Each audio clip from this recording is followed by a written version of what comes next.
I can't make sense of this.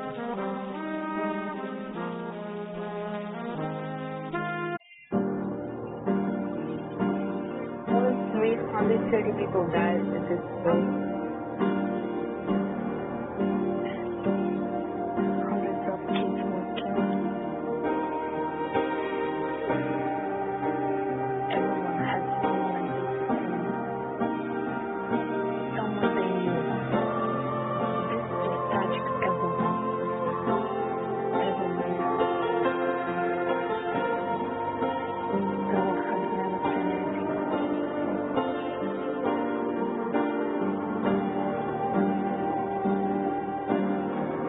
Construction.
BESLAN was a really friendly place.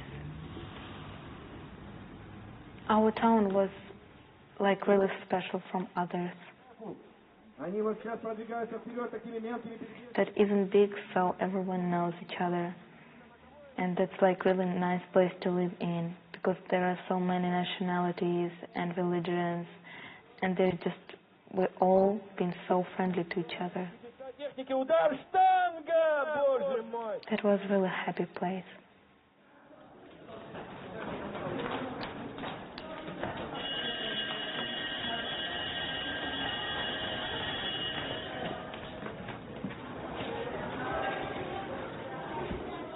The first day of school, September 1st, is a celebration. It's called the Day of Knowledge. Across Russia, parents come with their children, bringing balloons and gifts for the teachers.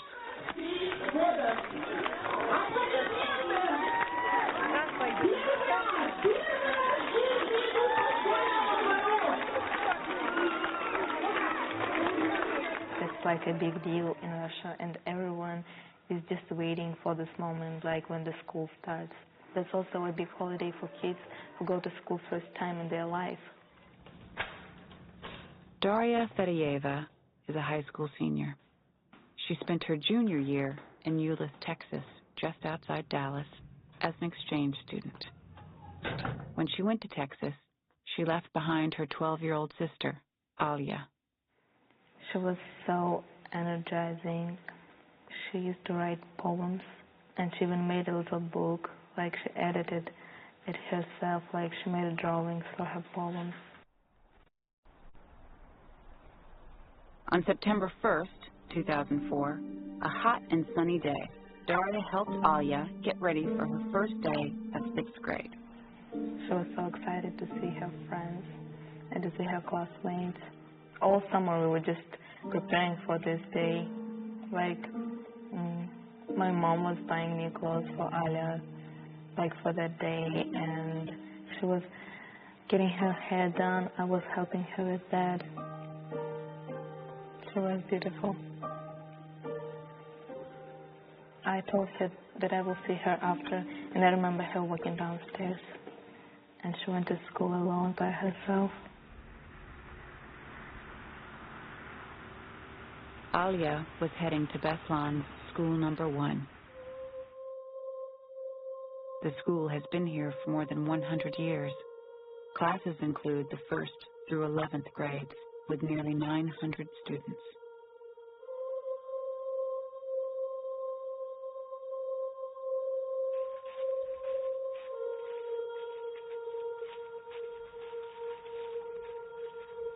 Hiding in the woods, not far from BESLAN, some 30 men and 2 women packed up an arsenal of weaponry and also started heading to BESLAN school number 1.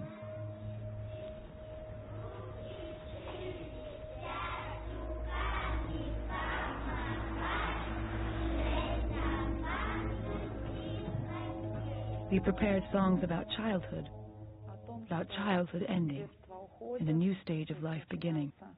And at the start of this song, the children were supposed to enter the school.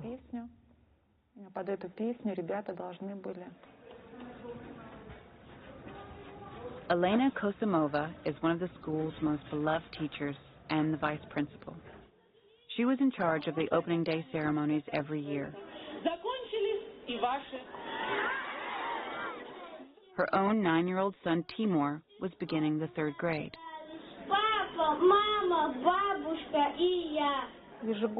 We prepare for the Day of Knowledge thoroughly because 1st graders are coming to school for the first time, and they will remember this day forever. One of those 1st graders was Alana Zondarova. It was the first time she had ever set foot inside a school.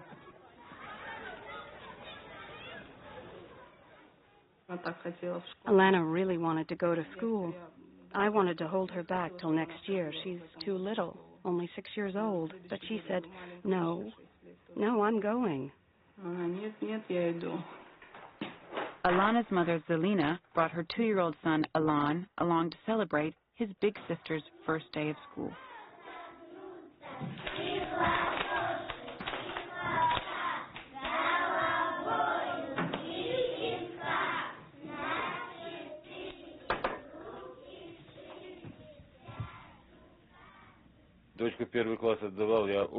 My wife and I were very anxious, and my hands were shaking with joy because my little girl is starting school. Sergei Ermanov's daughter, who is also named Zelina, was excited as she headed to the ceremony. My daughter was coming out of the school with her best friend. Their birthdays were just 5 days apart. And they were carrying a poster that said, "First time to first grade." And they had balloons in their hands. And I took their picture.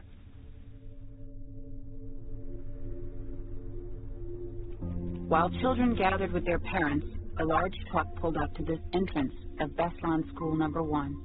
It was about 9:20 in the morning. In this home video, we see the children just before the ceremonies begin.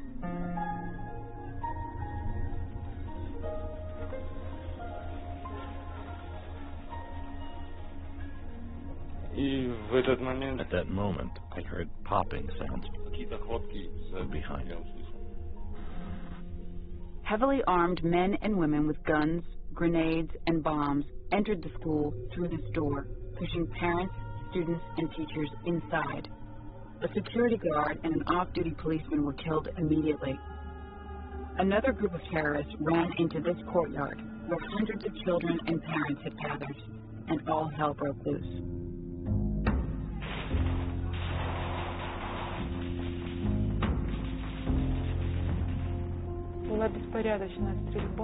It was chaotic shooting. They were shooting in the air. When we were running towards the gym, they were shooting in the ground. I can't say that they were shooting at people because I didn't see it. There was terrible, terrible panic all around. The shooting was intense.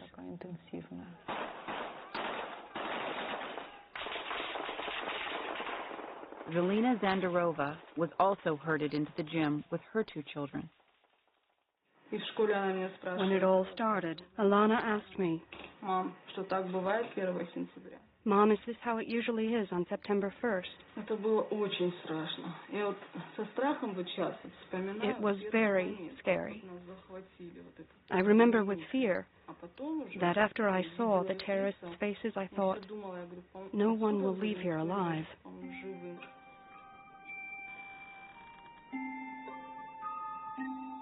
Многие дети, почти все старшеклассники, 11 класс, они успели убежать. Almost all the students from the upper grades managed to run away. Школы.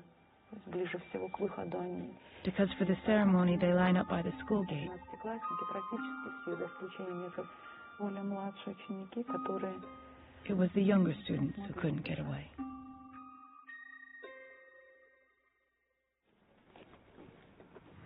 I went to see my mom at the hairdresser where we were supposed to meet, and I heard something like a popping sound, but I didn't think anything of it. And suddenly my mom ran out and told me that it was a siege of school number 1.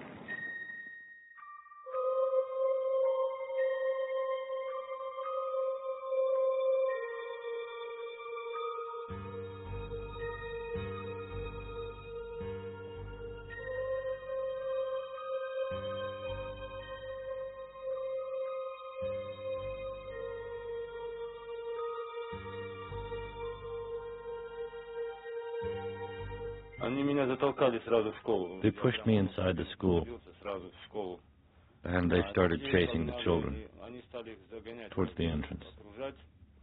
I was trying to help children escape by breaking windows and pushing children outside. I remember pushing my brother's wife out through a window.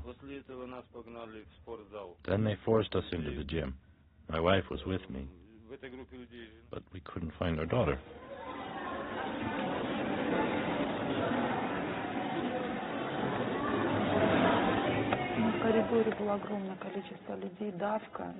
I found my son jammed in a corridor next to the gym. I managed to get hold of his hand, pull him towards me, and bring him into the gym. He was crying, shouting, asking what is happening. Were they going to kill us? That's what all the children around us were asking. In the gym we sat down. They were rough with us, pushing us with the butts of their rifles.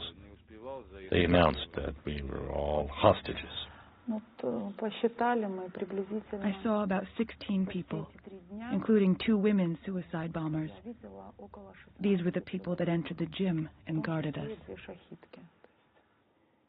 They kept talking about death, saying that nobody will leave alive. We came here to die, they said, and you will die with us.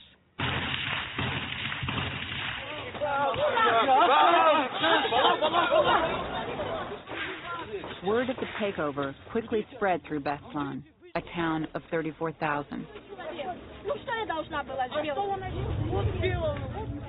Local militia and armed citizens immediately considered storming the school. Almost everyone knew someone inside. But terrorist snipers fired on anyone who approached.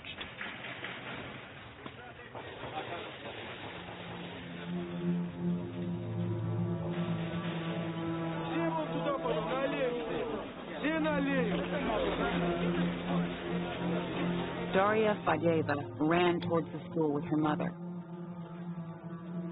At that moment, nobody really knew what was going on and what happened to their children. The same way as we didn't know what was happening with Ala. And my mom is crying because my sister was at school alone, and she's crying, why did she let her go alone? And like a lot of times I was thinking that I should be with her. That's what I was thinking. And like if they would let me go instead of her, I would go.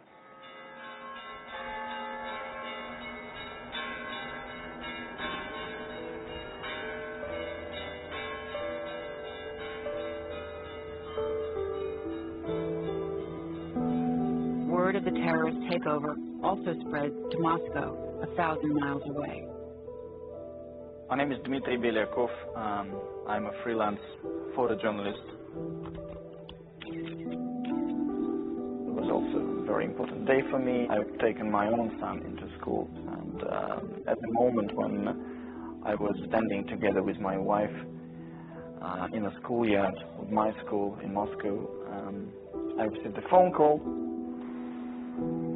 My friend asked if I know the news. He explained to me what happened, and then I just immediately rushed home. I rushed back home and started packing things.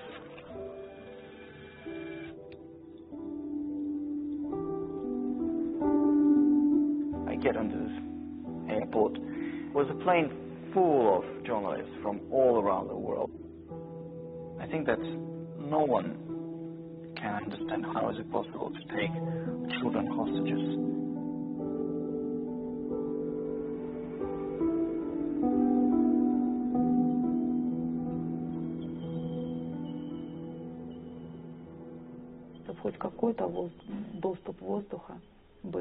There were more than 1,000 people in the gym. The heat outside was reaching 100 degrees. The heat inside the gym was horrible. We were practically lying and sitting on top of each other.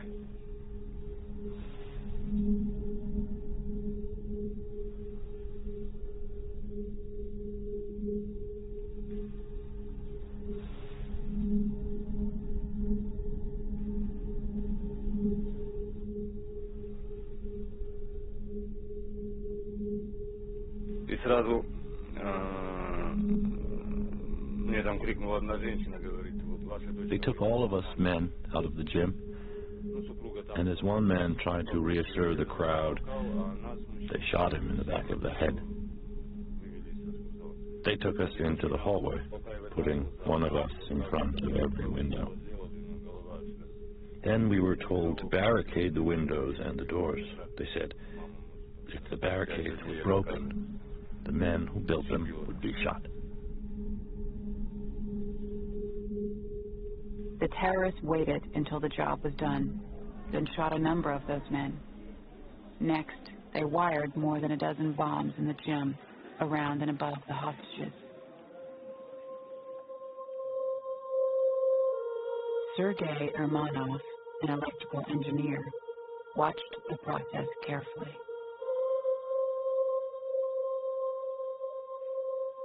In the basketball hoop, there were 3 bombs taped up.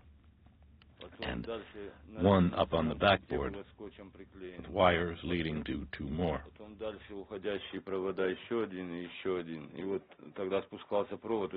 They were wires going to a pedal on the floor. One of the terrorists always had a foot on it. Detonation would occur if he took his foot off.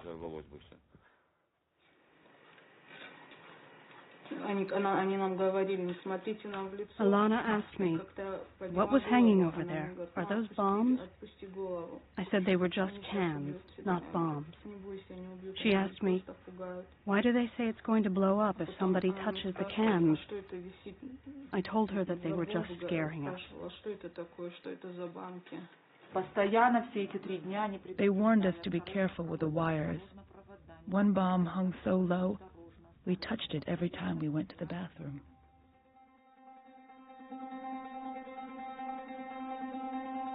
Once the bombs were set and the building secured, the terrorists sent out a note naming 4 government officials they would negotiate with. They also sent this threat: wound one of us, we shoot 20 hostages. Kill one of us, we shoot 50.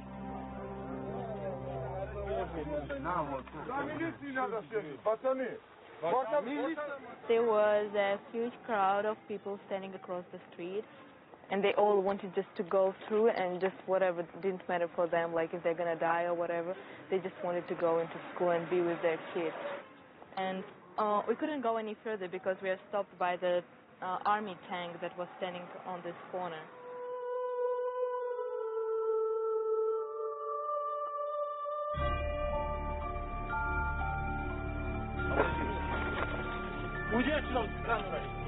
Within hours of the attack, units of the Russian army started to arrive. They were frustrated that civilians and local militia seemed out of control.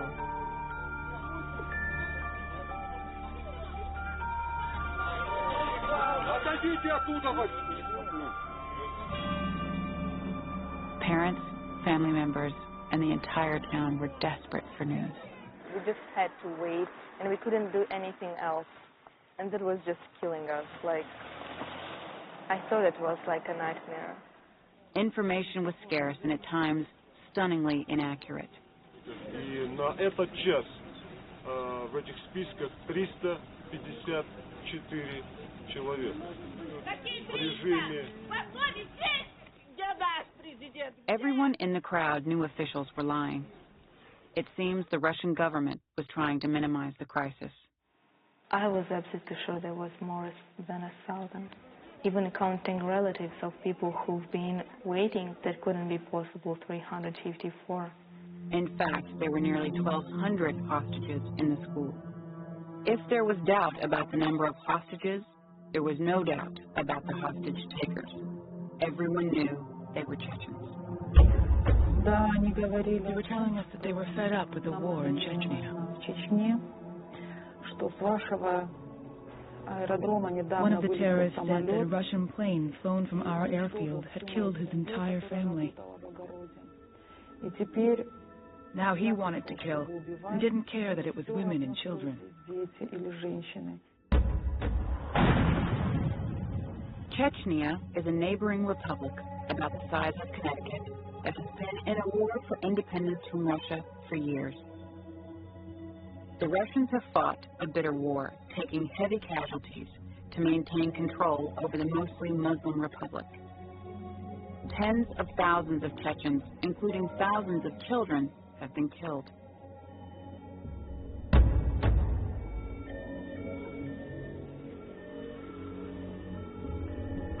The Chechens have taken the war to Moscow, killing hundreds in terrorist attacks, including the infamous 2002 theater siege. There, hostages secretly used cell phones to communicate with police. To end the siege, Russian forces pumped sleeping gas into the theater.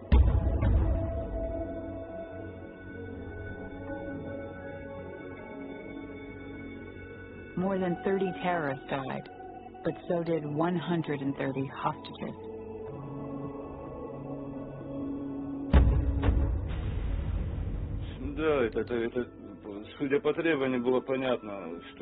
It was clear.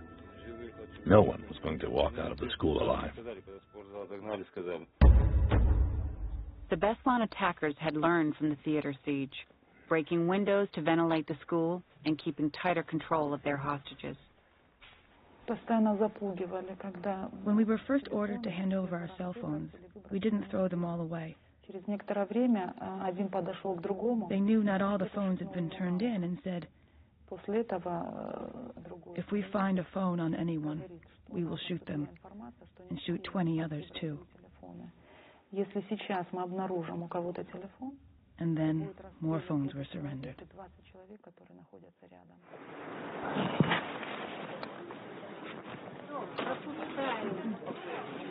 By the end of the first day, photographer Dmitry Belyakov had arrived in BESLAN. That was very late in the night, September 1st. I started chasing the Special Forces unit, which I was supposed to be embedded with. He found the Spetsnaz, Special Forces troops he was looking for. Belyakov knew these men from covering the war in Chechnya. As I was waiting for them, I was, running through my pictures of my wife and my son on this little display of a digital camera. And it was a little bit mad situation because just behind the wall there's a siege. And I just was thinking, what would I do in such a situation? I don't know.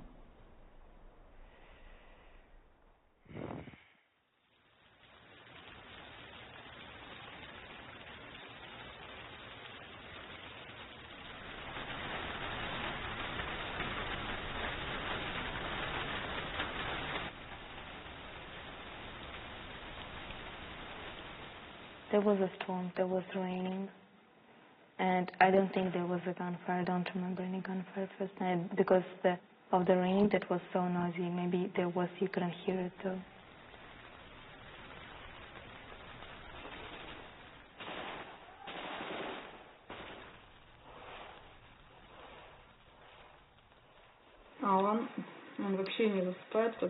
When the children fell asleep, there would be some gunshots occasionally, which made them shudder. They asked me if someone had been killed. I said no. Then why do they shoot?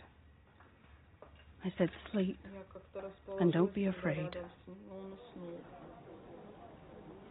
We thought that that's just not normal to do this kind of things to kids, so we still hope that they will just realize what they're doing and let kids out. During that first night on the streets of BESLAN, there was still hope. But inside school number 1, the hostages believed the terrorists planned to kill them all. I was thinking about one thing. Let the end come soon.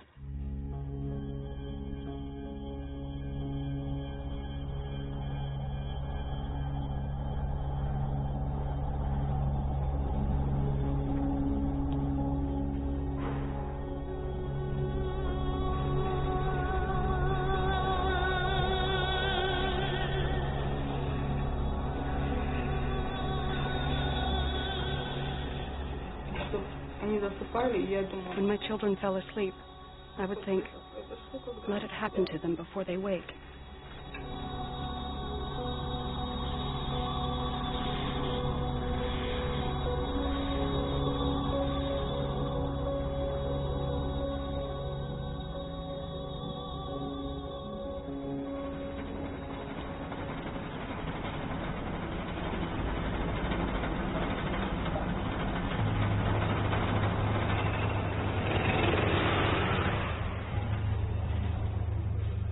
It was September 2nd when I found these guys from Spetsnaz I wanted to be with.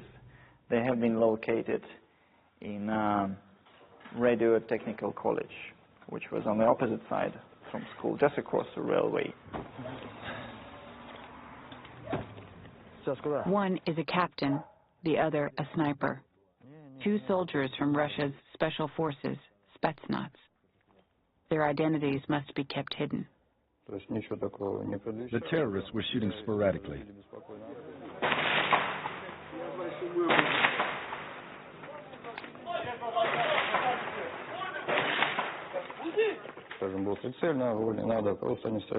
Sometimes targeted fire, sometimes just to let us know that they are not asleep and are vigilant.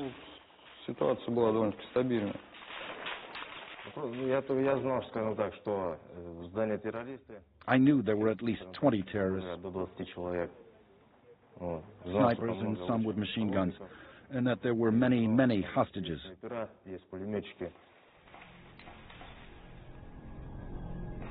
Inside the school, the terrorists also fired bullets into the ceiling. Each shot reverberating through the crowd outside. Our mother started crying way more. Some people just got heart attack right here from worry.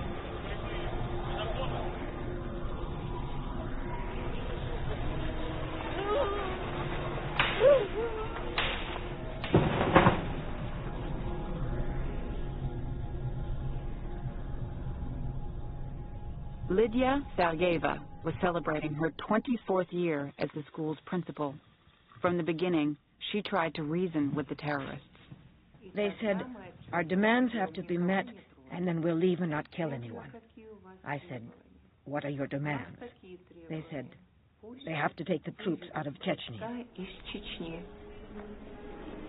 So who were these terrorists? A dramatic videotape surfaced exposing an unseen side of the story. It's a tape that begins on the morning of September 1st in the home of Oksana Zaporova. This is her 7-year-old daughter, Linda. Linda was going to the first grade, and my husband wanted to videotape her going to school for the first time. And videotape her friends, too.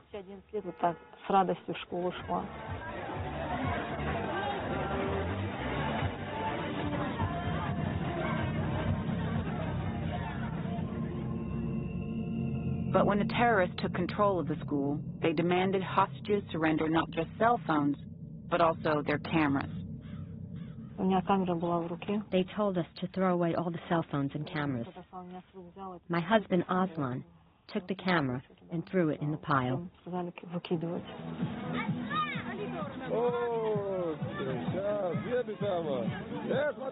Aslan's camera became the terrorists' camera.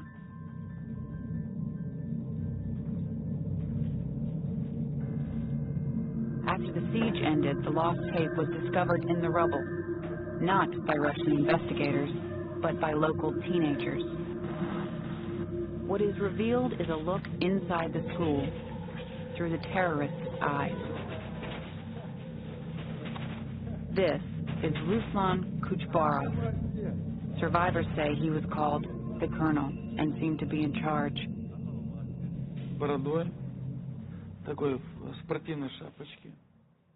He was of medium height, stocky.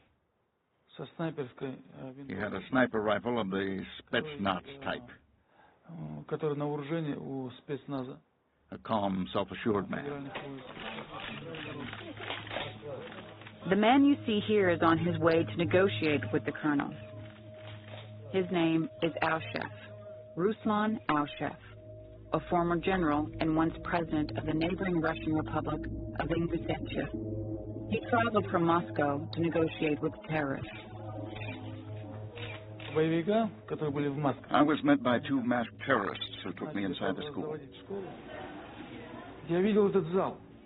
I saw this gym where the people were stuffed like herring in a barrel. It was a picture of people who knew they were about to die. When he entered the gym, there were whispers everywhere. He shook his head and left the gym. It was very stuffy. Almost all the children had stripped down. There was a stuffy, sweaty smell. No crying, but everyone understood that it was all very serious. There was horror in their eyes. I could see that.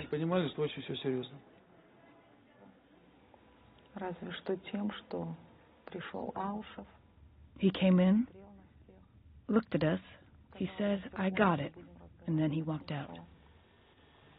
Alshev and the colonel talked in a second-floor teacher's lounge. Lydia Salyeva, the school's principal, was summoned. We've been waiting for so long. We're very glad that you were the first to respond. I know I shouldn't cry. Our chef calms her, and then Lydia speaks to the colonel. I have one request for you. For Lord's sake, for Christ's sake, don't hurt a single child of mine. The terrorist leader told our chef he was willing to negotiate for release of the hostages. He pulled out a piece of graph paper and showed me their demands. There were 7 or 8. The main one was to stop the war in Chechnya. It was a letter to President Putin from Shamil Basayev. Shamil Basayev, the most wanted man in Russia. He is the acknowledged leader of Chechen terrorists, the man behind the Moscow theater siege and so many acts of terror. The Russian government has put a $10 million bounty on his head. This video shows Basayev planning with the BESLAN terrorists weeks before the attack on the school. I've heard that on these Chechen website, Basayev said that he personally did it. Well, what kind of scum is he, you know?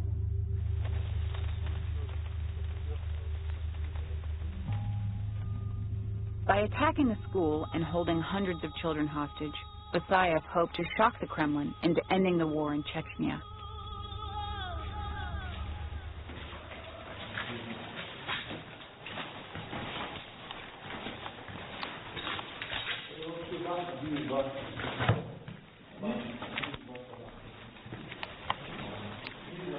On the found tape, our chef is given a tour by the colonel. Allahu Akbar.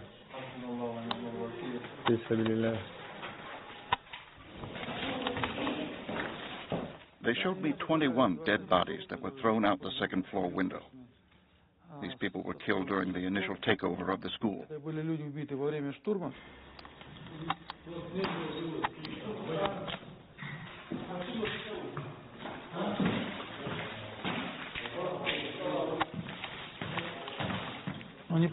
I think they wanted to demonstrate their decisiveness. In short, they were very serious.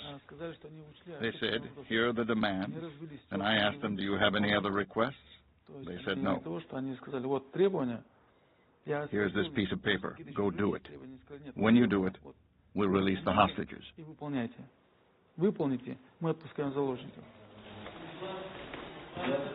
But before he left, our chef was able to convince the colonel to release some hostages.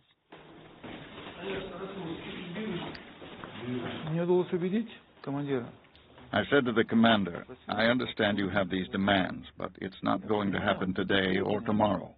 At least let the babies go. He just promised me they will release the nursing babies. The nursing ones. Thank you very much. Zelina Zandarova in the gym with her 6-year-old Alana and 2-year-old Alan struggled to calm them. Alan was constantly saying, I want to go home. I'm hungry. I'm thirsty. He cried nonstop. At first, when they allowed us to take the children out, we were overjoyed. And Alana was too. But at the entrance to the gym,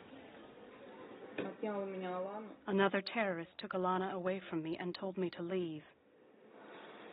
I said, I won't leave. I have a child here. Zelina was forced to choose. Take little Alan out to safety and leave Alana behind, or stay and risk losing both her children. She left with Alan. Alana said, Ma, where are you going?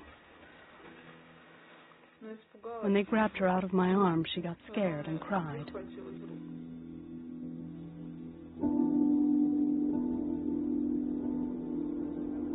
One by one, this procession of distraught mothers left the building. This is Zelina with Alan. To leave a child behind, it's beyond words. One has to live through this.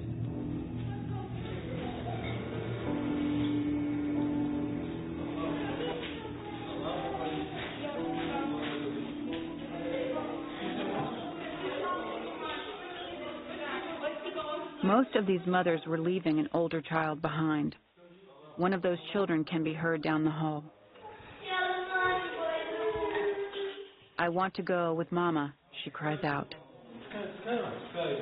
11 women carried out 14 babies.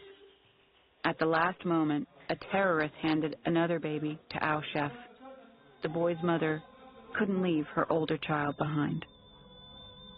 The last baby, I carried him myself. I took the baby and walked out. Al Chef never returned to the school.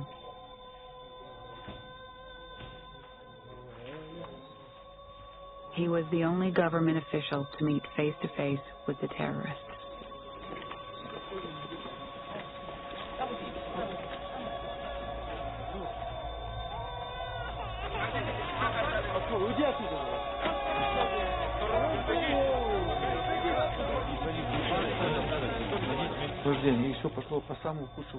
I had great hope that we could continue negotiating with the terrorists, getting 1 or 2 people out of there at a time, and to defuse the situation.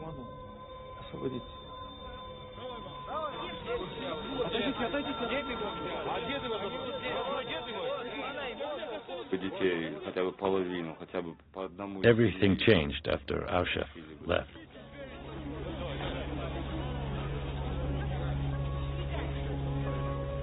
They stopped giving us water. They stopped us from using the bathrooms. They turned aggressive.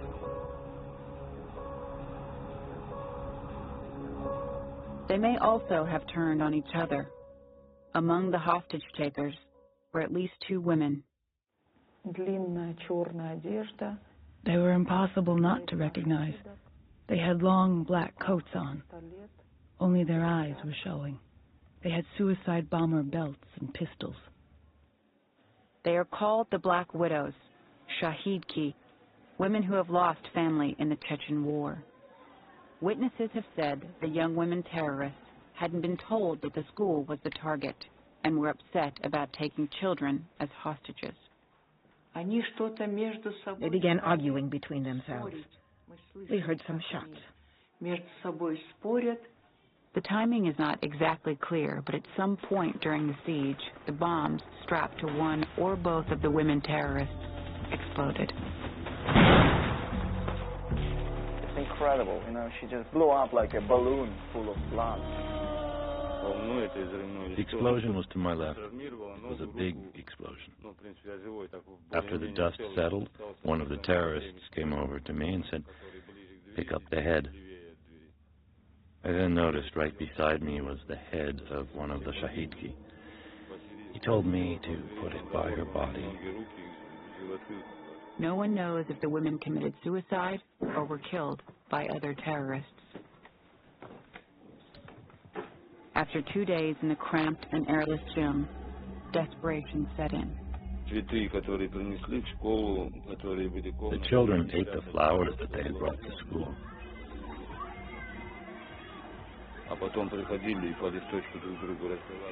Always sharing with each other. I took some soil from a flower pot, squeezing water from it through my shirt. One of them said to me, "If you move again, I'll shoot you, for you are interrupting my prayer."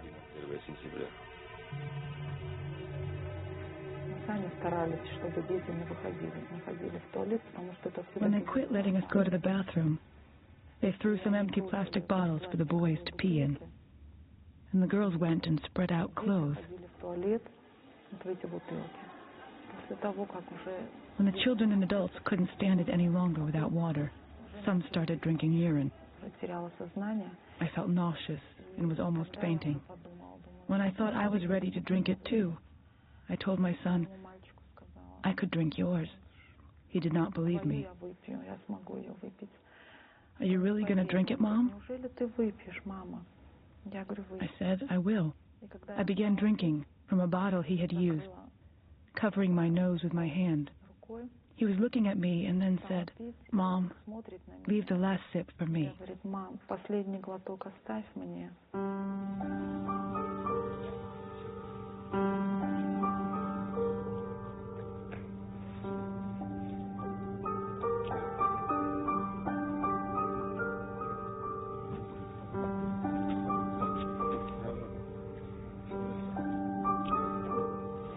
I couldn't eat, and my mom couldn't. While this was happening, no one couldn't possibly eat because they knew that their kids don't have anything to eat, anything.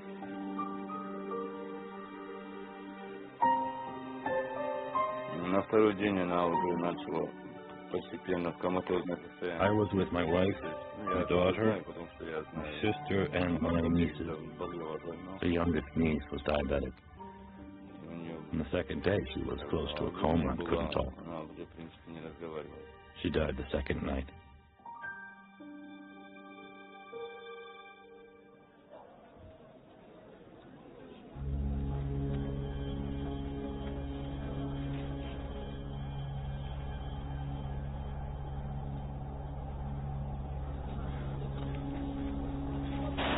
Morning. Everyone was crying, hysterical. On the morning of September 3rd, the terrorists put me down on my knees in the gym and said that if I didn't calm down the crowd, they would shoot me. I tried calming them down. I said, listen to me, or they are going to shoot us.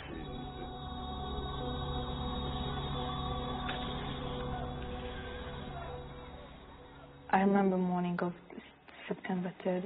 It's like something in the air, and we felt that something has to happen. The morning of September 3rd brought more agony for the hostages inside and quiet suffering for those outside.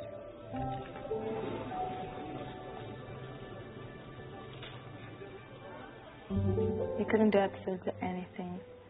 Just feel helpless, and you start thinking how helpless people inside of school are. Nearly 50 hours had now passed. That was such a horrible waiting when you didn't know what's going on.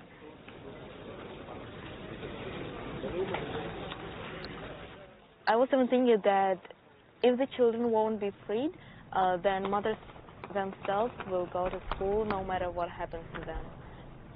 Because mothers were thinking their children are starving and don't have any water.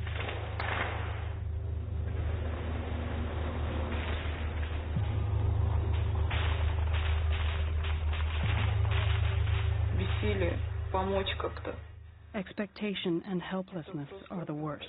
It kills you. I just didn't believe that I will see my girl alive and unharmed. It would be easier for me to be inside the school and see where they were shooting than to listen to the gunfire from the outside, trying to guess where they were aiming. It seemed every shot we heard was aimed at the children, at Alana.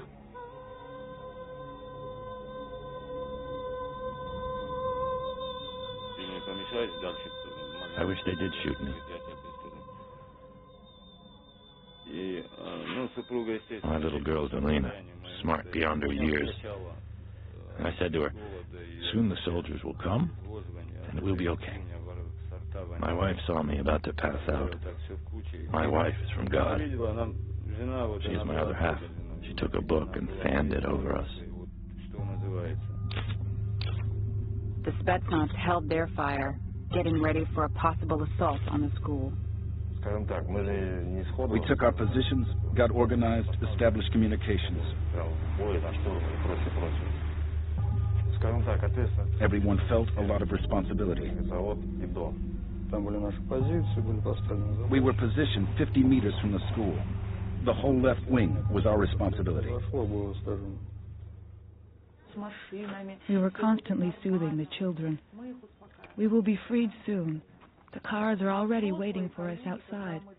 It will all be fine. But with the adults, we just shook our heads.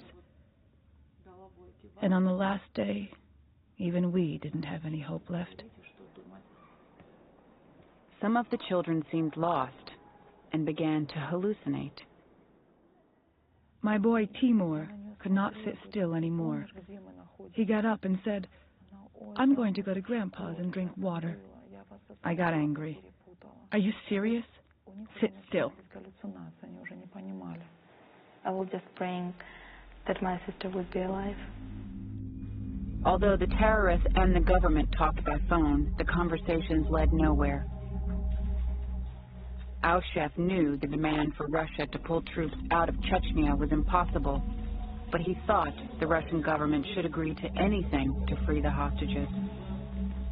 I have 4 children, and I imagined that my children were among the hostages.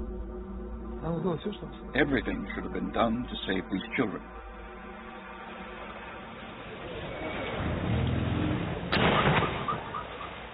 Now, in the 3rd day, hundreds of children were suffering from severe dehydration. Thousands of townspeople were demanding action. The end begins with an explosion inside the packed gym at 1:06 in the afternoon.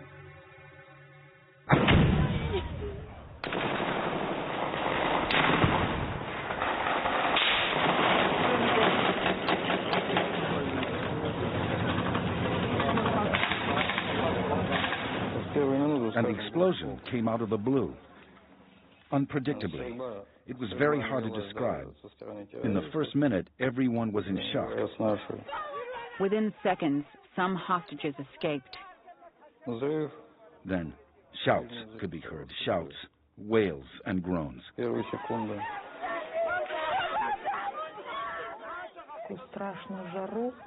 We felt as if fire was poured all over us and felt ourselves thrown against the wall. I fell on a body. We all felt as if we were on fire, so enormous was the heat that engulfed us. I checked my arms and legs. It seemed incredible that after such an explosion, they would still be in place. Moments later, a furious gun battle erupted.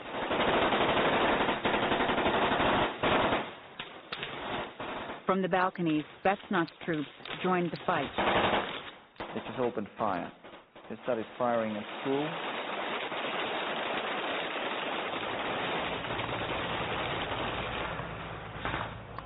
When we saw all civilians and all military moving towards the school, we understood that something just is going wrong.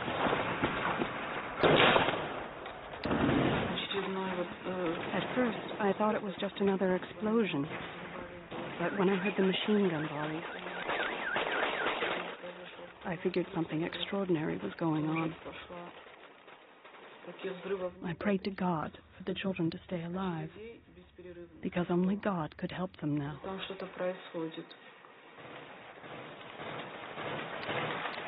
But the fight was complicated by dozens of armed citizens also trying to kill terrorists. There were people dressed in shorts and flip-flops with submachine guns. The main mass of them was an uncontrolled crowd of people with weapons, gripped with emotions. I wouldn't exclude that they might have shot some hostages. Numerous explosions shook the school.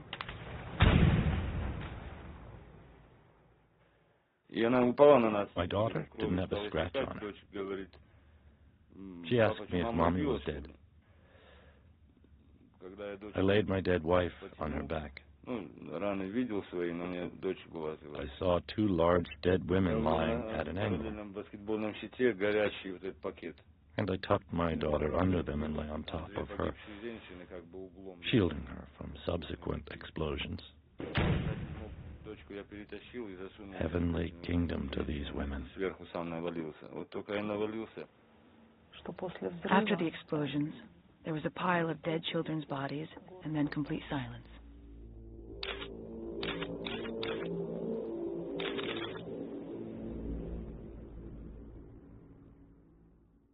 Among the smoke and carnage, Elena lost sight of her son, Timur. I couldn't locate him. All the children looked the same.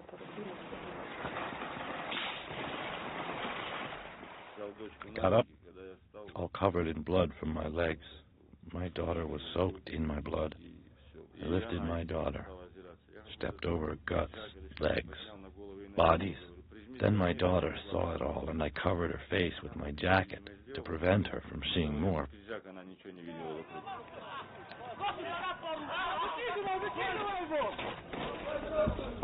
many people just started running.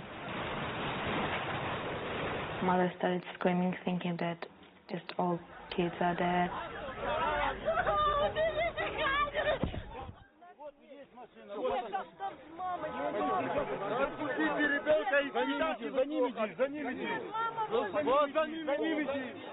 Stripped to their underwear because of the unbearable heat, those children who could ran.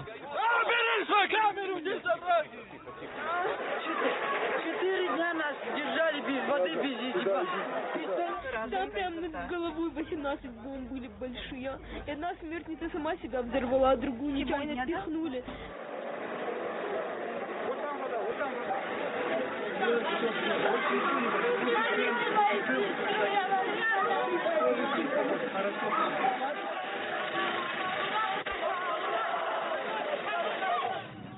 А я окна выбивал уже, когда мы убежали.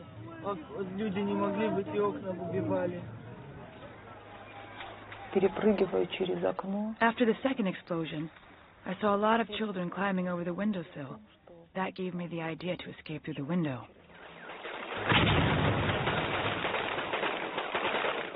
With bullets flying, Elena ran across the schoolyard. Я увидела какие-то гаражи. I saw some garages. There were other women there with children. I saw a woman fall down by the garages. И она упала. This woman was shot in her back, right in front of my eyes. Dmitry turned his lens towards Elena, who was bleeding from a wound to the head. The first people I saw were two men from our town. They were armed. They told me to run over to him. He helped me cross back to safety.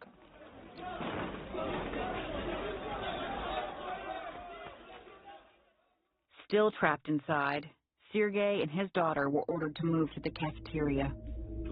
And I went through the mess. All those wounded. I couldn't help them. God forgive me. Terrorists surrounded themselves with hostages, using them as human shields. And I got a piece of shrapnel in my back. I was in a lot of pain. Screamed. And lost control of my daughter. The bandits were shooting from behind the women, and children were falling down, screaming, "Don't shoot!"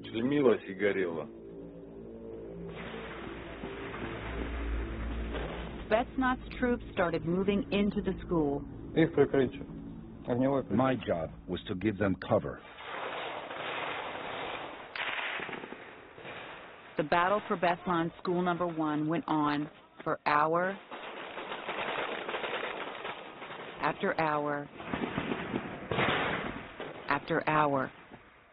That was just so long.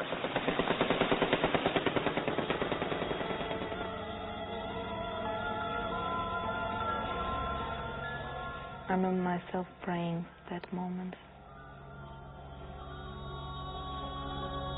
And I remember all this noise and everything like around me, everywhere.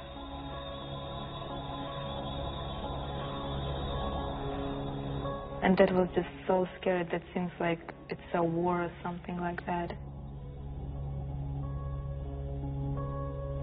And it seemed like there were thousands of terrorists and they were everywhere.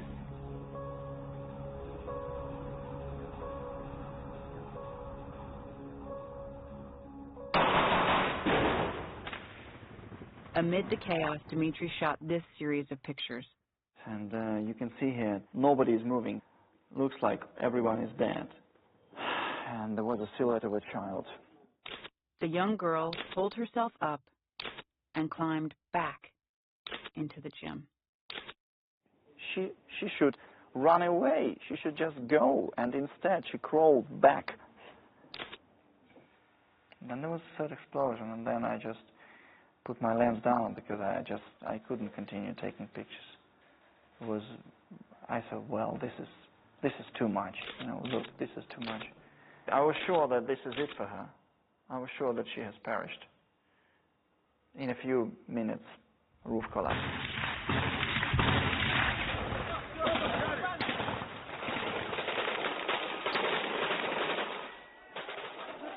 There weren't enough ambulances to carry all the wounded.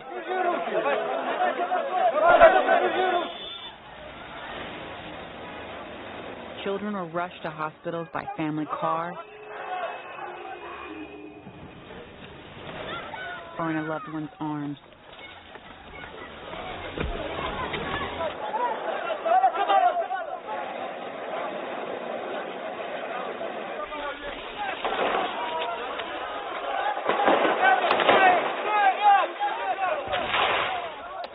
It took nearly 10 hours before the shooting stopped.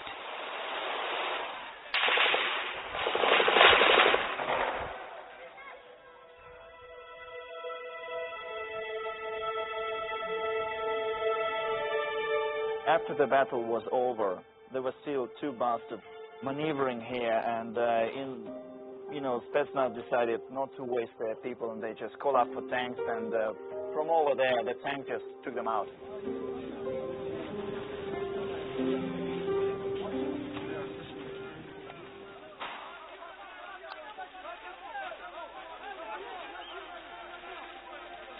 One by one, the wounded and the dead were carried out.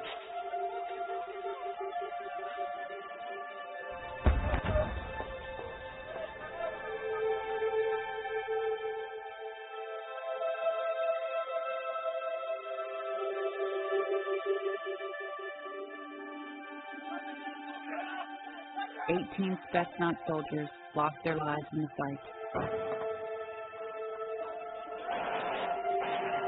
Just beyond the school, families reunited, sometimes in joy,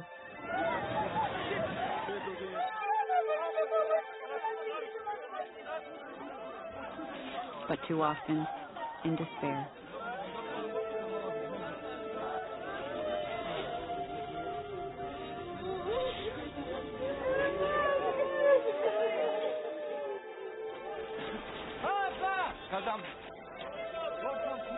For Daria Fageva and thousands of others, a desperate search began.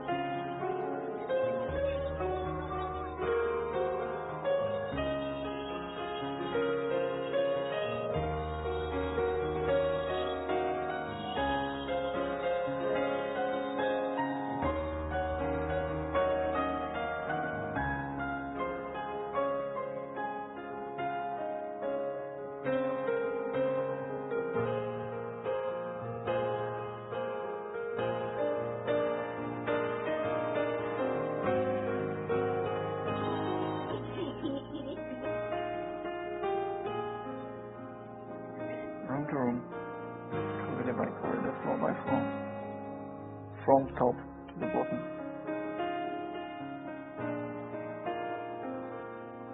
A massacre.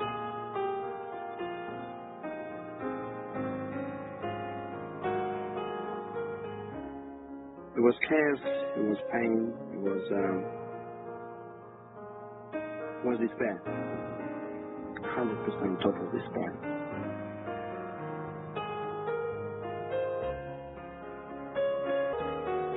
People were calling each other, have you seen my daughter, have you seen my brother? Do you know what happened to my son?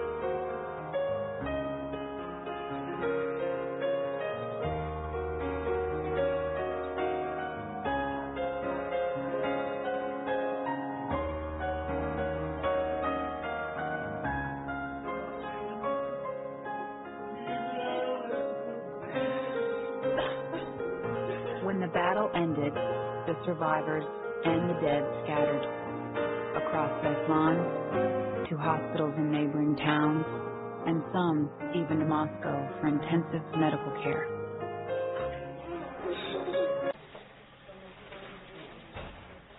People would usually start going morgues.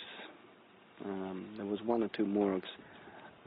So they would start from there, then they would definitely run to the hospitals or just check anywhere, because some hostages were wounded, were delivered Moscow, Rostov, other places, and there was again a bit of chaos.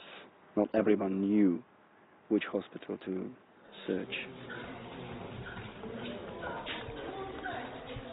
Someone said they've seen Ali somewhere in the hospital, and we were looking for her, like asking doctors where could she be, and no one like there was no anyone who knew. And then Daria's cell phone rang. Daria. And when I heard her voice, oh God, I mean, that was just like she's calling me from heaven or something like that.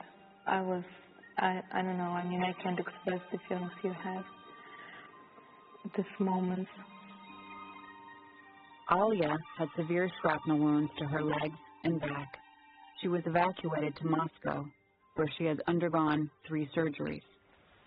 She said, inside I just wanted to see you, and I was praying to see you again.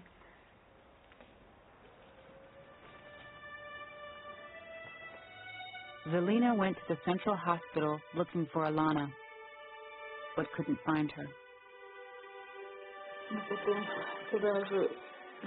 When I broke down in tears, one of our relatives came up to me and said, "Don't cry. Why are you crying?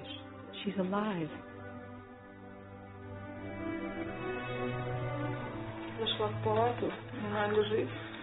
I entered her ward and I saw her lying on the bed. She gave me a smile. Alana had burns on her legs and back. She escaped, aided by a man she didn't know.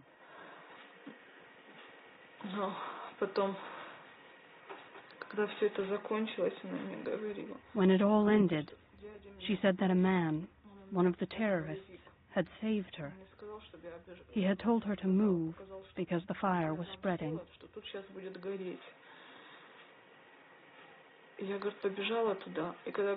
He was soothing her and supporting her, saying, "It's okay. It will be over soon." Alana and her mother are sure it was this man, Nurpashi Kulayev, the only terrorist known to have survived. He was saying that he was going to die anyway, and that God will not forgive him for what he was doing there. For the Zaporova family, who lost their camera to the terrorists, there was joy on the first day of school, a proud father filming his daughter. Then everything going so wrong. My husband Aslan died the first day. In fact, Oksana, his widow, believes his dead body may have been filmed with his own camera. Oksana's 2 children survived, although Linda was badly burned. And what virtually no one except her husband knew was that she was pregnant during the siege. Their son Alex was born 4 months later.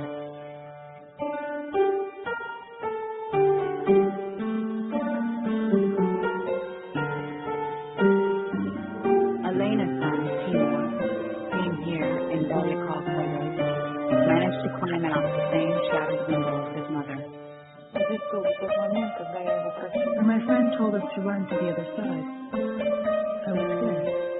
But Timur was in such a strange state, as if he couldn't hear. He was to run first, and I was telling him, bend down, bend down. But he could not hear me. Maybe he had a concussion.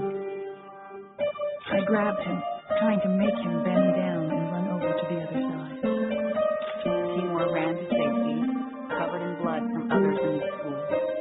His physical wounds have healed. Emotionally, he is still on the mend.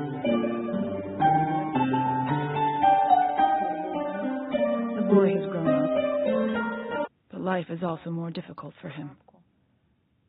He's nervous. He played only with toy guns, playing war for 1 whole month. After we published these pictures, I started receiving emails from readers, and they want us to find out the truth, what happened to this particular girl. We went through morgues, hospitals, lists of people missing, killed. I made something like 100 prints of that picture where you can see her in a profile. We put the print on TV, on a local television station, and we gave it to local newspapers. Then, after an exhaustive search, Belyakov was brought to a hospital room where he was introduced to 7-year-old Aida Sidakova. I show her the picture, and I ask her, "Is it you?" She said, "Ну, конечно, это я." I said, "Of course it's me." I said, "Are you sure?" And I said, "Why did you do it?" Потому что я искала мою маму, because I was looking for my mama. Aida's mother did survive. Well, I had a state of tear. I had a state of tear, and I felt myself very, very happy. I took her arm, her little arm, and I kissed it. I was very, very happy.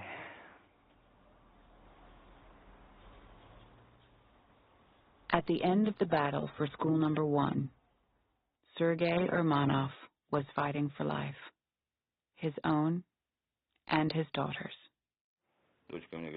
As I was carrying her, I fell several times. My daughter asked me, "Daddy, why are you falling all the time?" She was such a chatterbox. But as long as we were together, she didn't worry about anything. She trusted in me 1,000,000%. She knew that as long as I'm near, all would be fine. But after an explosion, Sergei and his daughter were separated. She was shot and died. He also lost his sister, 3 nieces, and his wife.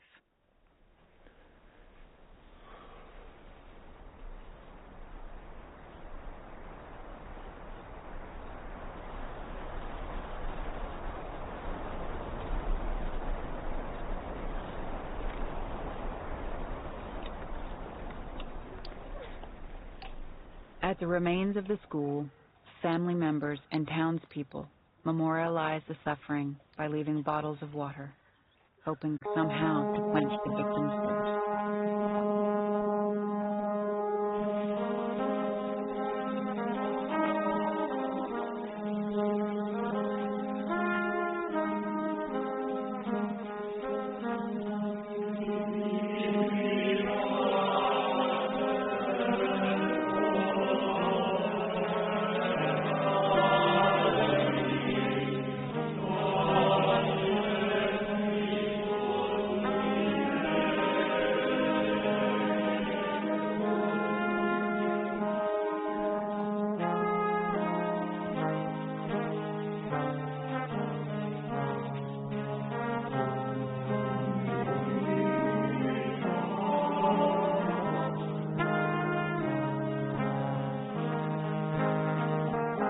Final toll was cruel. Of nearly 1,200 hostages, 331 passed. 176 of them children. More than 500 others were wounded. 26 children are now orphans.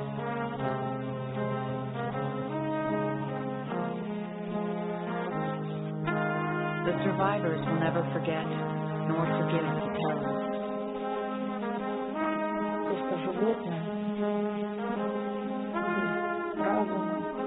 They are just animals without reason or heart inside them.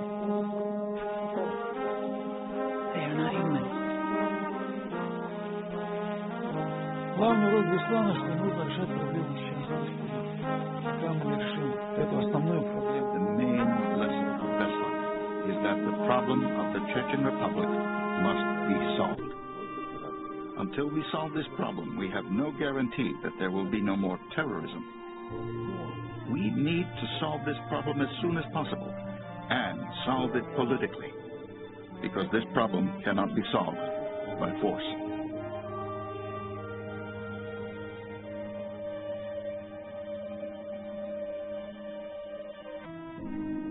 Russian President Vladimir Putin flew down to the area the day after the siege ended.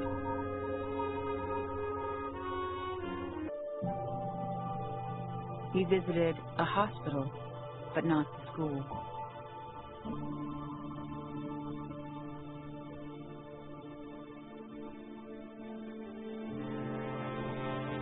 It is said the visit was so short the engines on his plane were kept running.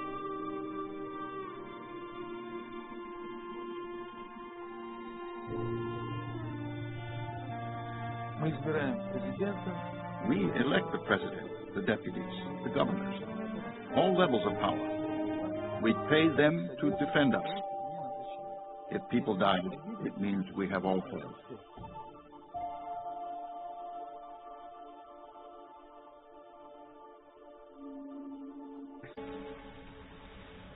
Today in BESLAN, there is anger towards the terrorists, but also toward the government. Was their government incapable, or worse, unwilling to save their children?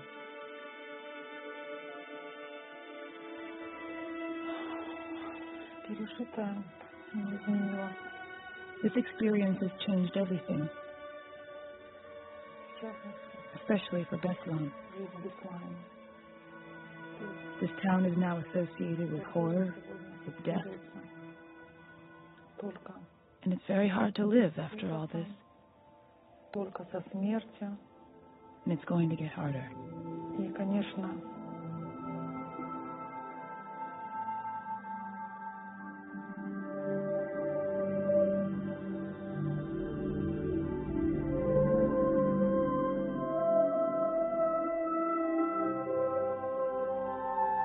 The people of BESLAN have witnessed the trial of the surviving terrorists and seen government investigations, but they believe their president isn't with them and doesn't care to answer their questions.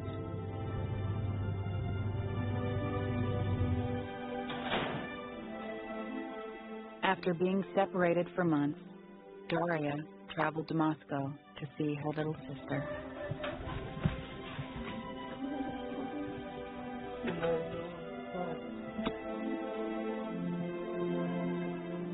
She says she's doing fine, but my mom says that she's having like headaches and she's still really weak.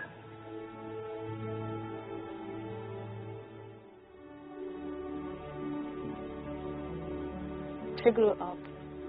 She became a really different person than she used to be.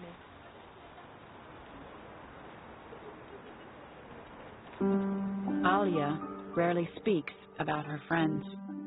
Instead, she writes to them.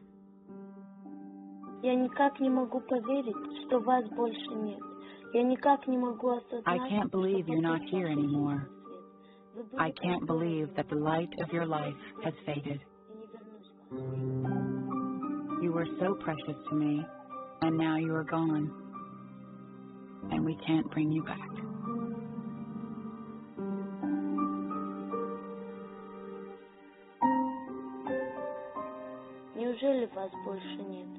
How can it be true that you were really gone?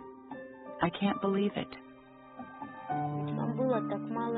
Because you were so young, you could live on and on, bringing joy and happiness to those closest to you. You really could. And now we can't bring you back, and I cannot fall asleep. You're in front of me with a smile on your face. And now I have this unbearable heartache and a wounded soul. And now I have this unbearable heartache and a wounded soul.